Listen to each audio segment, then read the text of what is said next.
Ada satu masalah besar bila rumah dah habis bayar. Tapi ramai pemilik rumah tak sedar. Ramai bangga rumah dah settle. Tapi mereka jadi asset rich, cash poor. Ada rumah tapi bila perlukan duit tak boleh guna. Jom Melissa explain.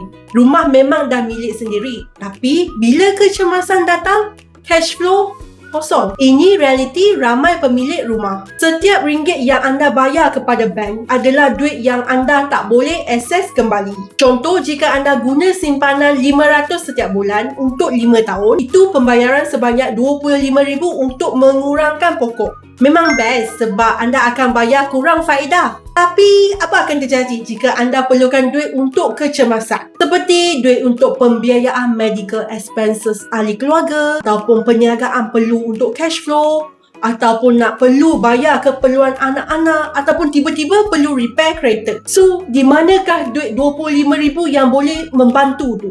Mana?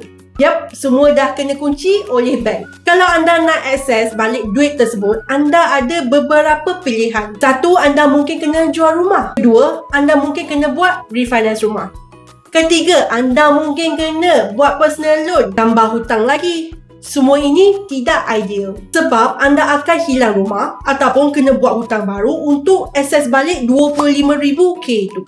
Macam tak logik kan? So, apakah solusi yang terbaik? Solusi terbaik semasa mohon pinjaman rumah, pastikan ambil semi-flexi atau full flexi. Produk flexi ini membenarkan anda untuk akses balik duit yang anda bayar lebih dengan tiada kos ataupun dengan kos yang minimum. Ataupun anda boleh letak duit ekstra di tempat yang tinggi dividen. Contoh, jika rate loan rumah anda 4%, letaklah di ASB atau tempat yang lebih menguntungkan. Dividen ASB selalunya akan lebih tinggi dari 4%. Maka lebih untung untuk letak di ASB. Pastikan ada duit kecemasan yang disimpan tanpa dikunci. Maknanya, bila berlaku kecemasan, anda tak perlu tunggu lama dan senang nak akses duit tersebut. Melissa faham rumah dah habis bayar memang best. Tapi anda juga perlu pertimbangkan bila berlaku kecemasan. Follow Melissa for more tips.